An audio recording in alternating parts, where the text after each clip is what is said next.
Every story begins with a spark. A single page, a single voice, a single chapter. Welcome to Chapter 1, where our authors take you on the journey in their own words. Settle in, listen closely. This is where the adventure begins. Josiah was born yesterday, fully formed and hairy. A dwarf newly hewn, as the term was told, would have all the musculature and nerves of any stout adult, but with the wide wonder of a child taking in the world around him. And his eyes were quite wide in this world he emerged into. For one, it was smooth. The walls, ceiling, floor were flatter than slate, with no edge markings of the skilled maker. For another, it was all metal, leagues and leagues of shiny alloy stretching onward. Josiah had been walking down this everlasting tunnel for his first whole day, wondering about its making, for he knew the purpose of his own making. All dwarves were hewn from the stone for a singular purpose, to know.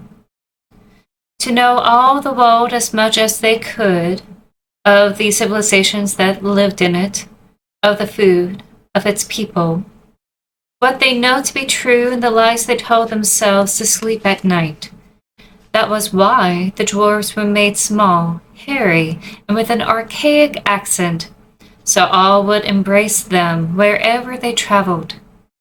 Once they know as much as they could obtain, they were called back into the living stone, for that is their true home and family, the mountain that birthed them. Josiah's purpose was more finite. He was to know what this strange place was, this place of steel, for that was what he had been treading upon.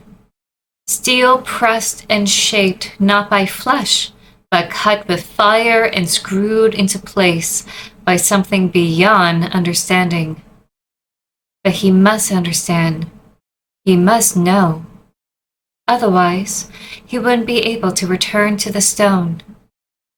Thus Josiah traipsed on and on, peering at diversions such as broken glass that once sheltered rooms of tables and chairs. The hall ended with a door. There was no handle, and it was as smooth as the walls it was framed in. There was a square relief on the wall next to it, with numerous slits that formed a circle. Curiouser and curiouser, thought Josiah, as his broad fingers brushed against the device. He recalled from the living stone that this was once called a speaker. But is this something that received speech, or gave it? Hello? He spoke into the cold device. The only response was his voice echoing in the hollow hall that stretched behind him. Oh, of course. I must consider the recipient of this query. How inconsiderate I am. Hello, computer. A shk sounded, and the door lowered before him in its vertical slot. A massive void stretched before him. One by one, the conical lights illuminated from the expansive ceiling to reveal highways of metal platforms that crisscross each other at different elevations, all upheld by metal cords as thick as his bare arms. Below, a red glow of light. Gears from beyond his sight clicked and whirred. The platforms started moving. Some of them rose and fell, some of them rotated around. Enamored by the display, Josiah stepped forward. The moment he crossed the threshold, the door slammed shut. Test subject 479240 has been acquired, stated a serene voice that sounded too smooth to Josiah's ears. Test 7099 shall commence in 5, 4, 3, 2. A horn blared, and the ground shook. The dust falling on his bare shoulders led Josiah to look up. The ceiling parted to allow rows of perfectly cut metal blades shaped like sharks' teeth. They whirred in place, feeding the chains that held the platforms in its vicious mouth. While as alarming as this situation was, Josiah was in trouble by it. All dwarves knew that when the world rocks, you roll. Thus Josiah crouched low, tugging hard against his legs, and rolled like a boulder off of a cliff. He slammed against every steel platform on his way. When stalled, he simply shifted his mass and barreled over the edge. On and on he made his descent, not caring about the wreckage he made on his way down, until at last he dropped to the bottom. There a single sliver of a podium stood with a red button that shone. Josiah unraveled himself, then clasped his broad hands behind his rugged back, and investigated the contraption. There were no indentions or etchings. It was made of the same material as all that surrounded him, save for the button. It was of an unnatural make that imitated glass. Regardless, he found nothing else and pressed it. A horn blared overhead. The destructive grinder ceased its roar. Congratulations. Test 7099 has been completed by a margin of 15 seconds. Test subject 479240 shall be integrated to the menagerie. Menagerie? A collection of monsters? Josiah wondered, what sort of monsters are these? Josiah found his answer soon enough. A door slid down nearby to reveal a doll. Life-sized, for human standards, with eerily pristine porcelain skin, untarnished by the trails of life. Equally unsettling was the figure and face. A perfect golden ratio was set on its frame, as if it was done by a master sculptor. No paint or clothes were adorned to mask the feminine stature bearing before him. No emotion came from its mold-pressed mask for a face. No humanity despite its appearance of one. Incredible, he thought. Then it moved. Faster than anyone should, it ambered toward him as the gears within its chassis whirred. It was joined by another perfect copy. They maneuvered to flank Josiah on both sides and pointed their perfect slender fingers at him. Those fingers flipped backward on their joints to reveal 4 barrel chambers. Josiah held out his palms. Wait! Where am I? What is this place? Designation. The voice box rattled. Yes. What is this designation?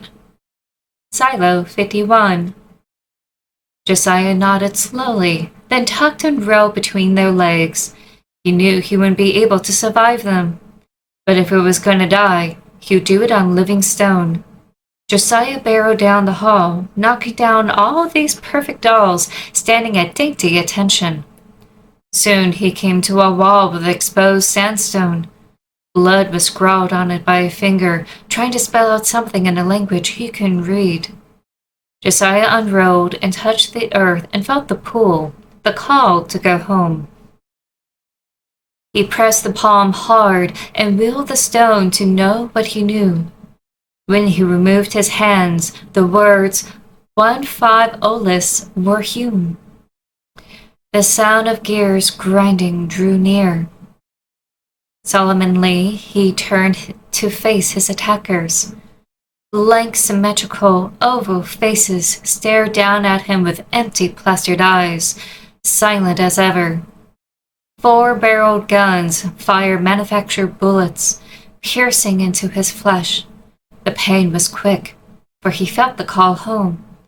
Josiah melted back into the stone, taking the etched words with him. Test subject 479240 has been deleted. Boomed the calm voice from earlier. Place obtained. Test subject 479241 for testing. 479241.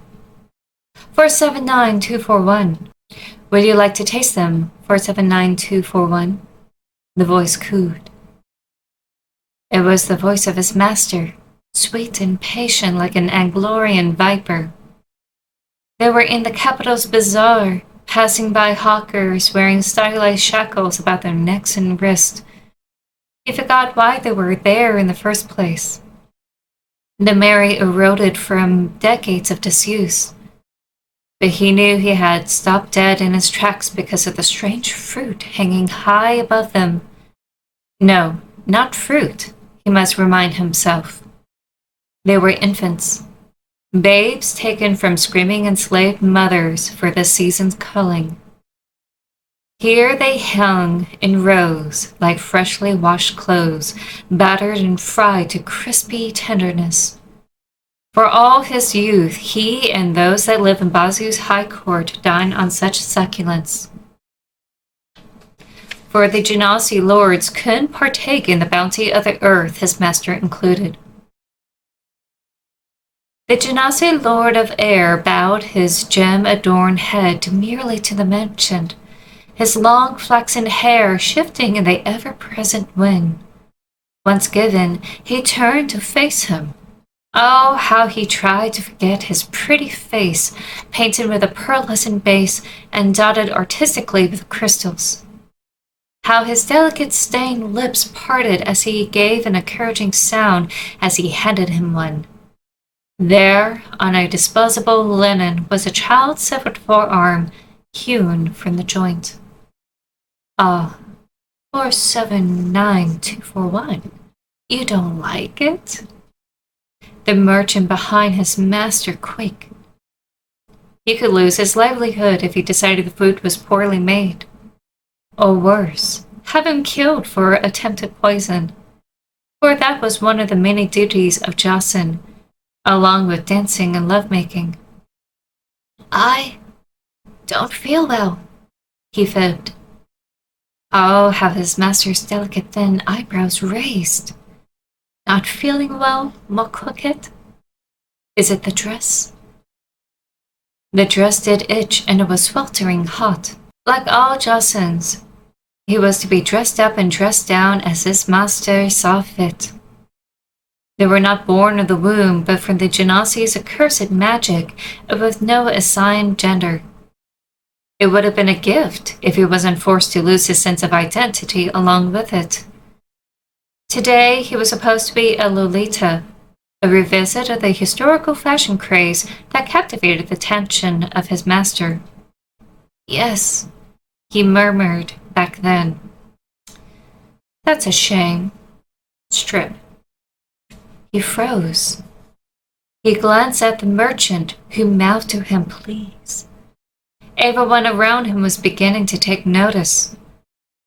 His master's smile straightened into a flat line. He knew better than to let it become a frown. So he handed the morsel back to him and undid all of his ribbons and unbuttoned every button. He pulled off every frilly garment until at last he slipped out of his petticoat. There he stood in his naked androgynous glory, bald without the curlicue wig and bonnet. Silver whorls graced his skin to enhance and detract features according to the silver model, a doll for everyone's pleasure, branded with his numbers on the inside of his forearm.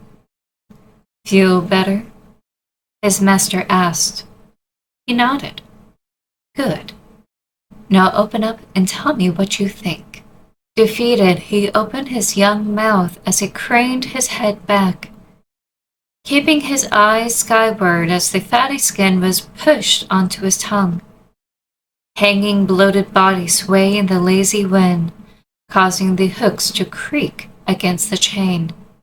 Aramis? Aramis? Aramis? A gentle touch on his arm was enough to break the nightmare. Aramis shuddered awake. He was in a busy bazaar, but this time in Amavril's new market street, escorted not by his childhood master, but his beloved friend, Sister Rayla, a sister of the Morning Lord. Her head adorned in a yellow hijab of her order tilted to one side. Her soft brown eyes were scanning his face in worry. "Aramis, what's wrong?" she asked. "Is it the chicken?" "Chicken?" Aramis looked up again. Hanging on hooks, creaking in the wind, were chickens, freshly battered and fried. Sister Rayla stood there. In her palms were strips of samples given by the food merchant, who was nervously wringing his hands. Glancing around, he could tell everyone was beginning to take notice of the scene. The air was hot and itchy. Aramis fled, weaving between gawkers and homemakers alike, to go somewhere, anywhere from prying eyes. A narrow slip of an alleyway caught his eye. He cut off an ox pulling a cart to duck in there. The noise deadened as he ambled down the hallway. Finally, when he was sure he could find some measure of peace, Aramis leaned his back against the wall and slid down to sit. Aramis Feres, a name he chose for himself when he finally escaped that hellish capital of Baziport, a name taken from the forbidden manuscripts of ancient times. He wanted to be as brave and clever as those men of Foyle. More than anything, he wanted to be a man not by physique, but of his own name and making. That was why he traveled far in the desert of Iyun and dunked himself in the mysterious spring waters of Zemzem. Yet for all of its powers, it couldn't remove the branding. He lifted his right sleeve and found the damning numbers imprinted on his skin. 479241. Aramis rubbed his calloused thumb back and forth on it, watching how the ink moved with his brown flesh when pressed. To his credit, the edges managed to blur over the years, one of the few benefits of old age setting in. How long could he live now that he entered his 50s? Jocelyn were luxury items made to take the toll the genasi lords put them through, yet they were routinely discarded at the sweet age of 16. No one knew when they truly expired. Perhaps Aramis has 40 more years, maybe well beyond what normal humans could achieve. Would he still be able to move like now, run and jump on demand, or would he become infirm like the venerable elders of the city? Would Sister Rayla be forced to take care of him by then? Rayla! Aramis shut his eyes and leaned his head against the wall. In his haste, he left her high and dry. He looked back at the end of the hallway and found her standing there. She was not angry, thank goodness. The priestess slowly lowered her shawl about her shoulders, allowing her curls to fluff out about her half-elven ears. Aramis unhooked his cloak and laid it on the ground next to him. Without a word, she accepted the seat. It wasn't the chicken. Aramis broke the silence, his words spilling out. It was the wind. How the metal creaked with the heat, aye. Sister Rayla put her hand on his knee, ceasing his ramblings. The ring of tourmalines he'd given her depicted the sun rising over the horizon. To see it still on her finger gave him a small measure of comfort. We went through a lot of changes lately, Sister Rayla said. It's not unusual for someone with your past experience to have relapses. It's nothing to be ashamed of. Aramis scoffed. Tell that to the vendors. Then tell me. He grimaced. Can I? Can I tell her the madhouse I once called normal? Aramis laid his hand on top of hers and looked into her freckled face, searching for any hesitation, any chink in her stalwart armor. Yet the more he looked, the more he found love in those golden-flecked brown eyes of hers. It was my old slave master, again. he began. He recounted the vile memory with the whole truth, not by sight alone, but his thoughts and what he felt. Though he could see the colors of emotions flitting across her expression, she didn't stop him. It was like the early years of their friendship, no longer strangers, yet eager to learn more, a well of healing like the spring waters of Zemzem. Back then, it was him divulging his past and her taking it in. It took a while to crack her sanctum shell, to find out about her past, and allow the roles to reverse. Strange how in recent times the roles flip back once again. I had to do it, Rayla, Aramis said, more for himself than for her. If I didn't, that merchant would have been killed, and another would have continued the chain. All those vendors were slaves ordered to sell by their master's bidding. All of us nothing more than links. She gave a gentle squeeze on his knee. You sought out to break that chain later, not only for yourself, but for them, for all of us. Why am I remembering it now? Why can't the past stay buried? The mourning sister hummed and nodded as she gave it some thought. At last, she said, Perhaps because the past shouldn't be forgotten. When my sisters and I bury the dead, we have to make sure all the wounds were healed. Aramis arched his eyebrows at her, not physically, but spiritually. Otherwise they would come back worse than before. Zombies, skeletons, and the like. Sister Rayla nodded. Aramis grunted in awe and stared straight ahead. Would he ever find such peace when his time is up? Or would he come back from the shifting sands of Eon to seek mortal flesh? Like Bagheera in Thale when she was transformed by Telazar's wicked spell. Like all the fallen Centaurs 2 moons ago. Would he, like them, rise to the call of the Doppelganger Queen, who he once called lover? And Quora, Rayla called out to him, both hands on his. That won't be your fate. Aramis's silver eyes grew focused, steelier than ever. Then you have to bury me deep. She opened her mouth to counter-argue and stopped to glance at the wall across from them. Aramis's hand went to the hilt of his twin blades, but stopped short of unsheathing them. There on the wall, cracks formed before their very eyes. Bits and pieces crumbled away to reveal the words, Silo 51. That was the first chapter of The Mannequin Queen, written by me, Kay Fitzwater. If you love this, be sure to go ahead and pre-order it through Horsemen.com. The first chapter has been read, but the story has only just begun. Join us again for more voices, more worlds, more Chapter 1.